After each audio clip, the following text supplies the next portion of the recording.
اگر آپ یا آپ کا کوئی عزیز کرغزستان میں تعلیم حاصل کرنے کا ارادہ رکھتا ہے تو خبردار ہو جائے، آپ کی انویسٹمنٹ اور وقت دونوں برباد ہو سکتے ہیں۔ اگر آپ سمجھتے ہیں کہ کرغزستان کے پرائیویٹ کالجز میں روس کا چھوڑا ہوا تعلیمی نظام موجود ہے تو یہ آپ کی بھول ہے۔ دراصل کروڑوں ڈالرز کا یہ بزنس ہے۔ یہ بزنس کیسے چلتا ہے اور کون اس کا بینیفیشری ہے؟ کرغزستان میں جاری فسادات سے پہلے اور بعد میں پاکستانی اسٹوڈنٹس پر کیا بیتی، ان تمام حقائق سے ہم آج پردہ اٹھائیں گے۔ میں ہوں عادل عباسی اور آپ دیکھ رہے ہیں آزاد منٹ۔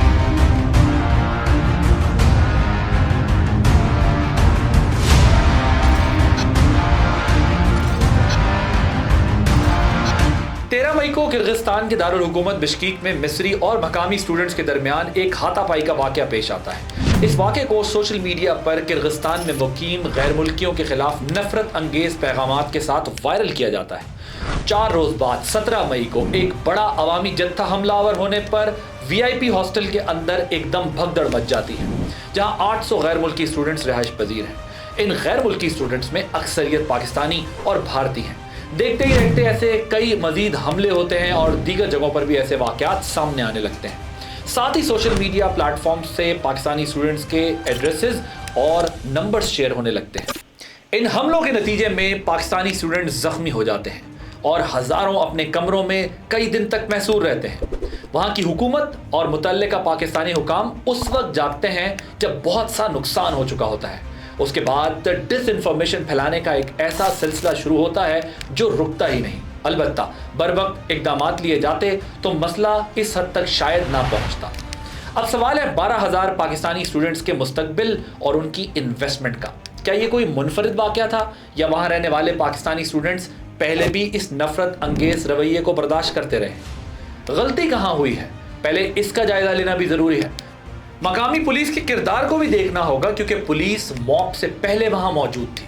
متاثرہ اسٹوڈنٹس کے مطابق متعلقہ حکام نے ایک ایڈوائزری جاری کی تھی جس میں انہیں کہا گیا تھا کہ وہ اپنے کمروں سے باہر نہ نکلیں۔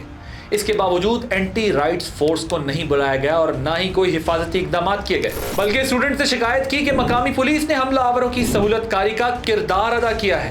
اس دعوے کو مزید تقویت مقامی پولیس چیف کے بیان سے ملی جس میں عزم دہرایا گیا کہ غیر ملکیوں پر مزید سختی کی جائے گی۔ ایسا عمل کرغزستان میں پہلی بار نہیں ہوا۔ یونیورسٹی آف ساؤتھ ایشیا نے 2012 میں ایک ورکنگ پیپر جاری کیا جس میں کرغزستان میں موجود پاکستانی اسٹوڈنٹس کے تاثرات ریکارڈ کیے گئے۔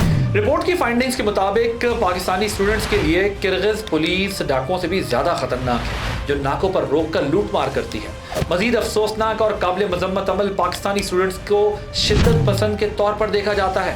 اسی رپورٹ میں پاکستانی اسٹوڈنٹس نے مقامی آبادی کے رویے کی بھی شکایت کی جو انہیں نفرت کی نگاہ سے دیکھتے ہیں۔ تو پھر یہاں سوال پیدا ہوتا ہے کہ پاکستانی اسٹوڈنٹس وہاں جاتے کیوں ہیں؟ یہ $1 ملین سوال ہے جس کی اہم تفصیلات ہم آگے چل کر آپ کو بتائیں گے۔ اس سے پہلے کرغز اور پاکستانی حکومت کے رسپانس پر ایک نظر ڈالتے ہیں۔ اگرچہ پاکستانی حکومت نے اسٹوڈنٹس کے انخلا کے لیے فلائٹ آپریشن تو شروع کیا مگر بشکیک میں موجود پاکستانی ایمبیسی نے غفلت کا مظاہرہ کیا۔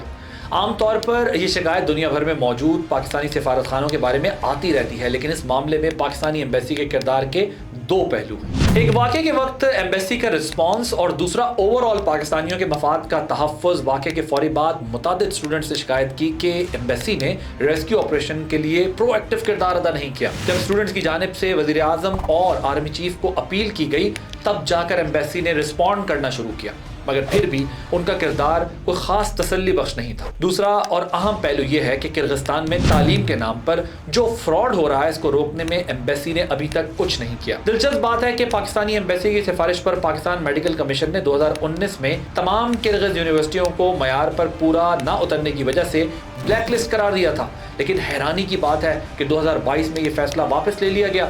کیا 2 سال میں کرغز یونیورسٹیوں کا معیار بہتر کر دیا گیا تھا یا معاملہ کچھ اور ہے؟ وہ کیا معاملہ ہے اس کا بھی دلچسپ احوال ہم پیش کریں گے، لیکن اس سے پہلے پاکستان اور کرغز حکومت کی بات کرتے ہیں جو اسٹوڈنٹ کے مسئلے سے زیادہ سیاسی پوائنٹ سکورنگ میں مصروف ہے۔ وزیر اطلاعات اور وزیر خارجہ نے واقعے کے بعد جو پہلی پریس کانفرنس کی اس میں کہا گیا کہ واقعے پر سیاست ہو رہی ہے۔ دلچسپ بات ہے کہ پاکستانی وزیر خارجہ نے اس واقعے کا ملبہ بھی کرغز حکومت کی اپوزیشن پر ڈال دیا۔ انہوں نے کہا کہ وہاں ماضی میں بھی ایسے واقعات ہوئے ہیں، وہاں اشتعال دینے والے عناصر کے پیچھے سیاست ہے۔ دراصل کرغزستان کی اپوزیشن نہیں چاہتی کہ وہاں غیر ملکی اسٹوڈنٹس آئیں۔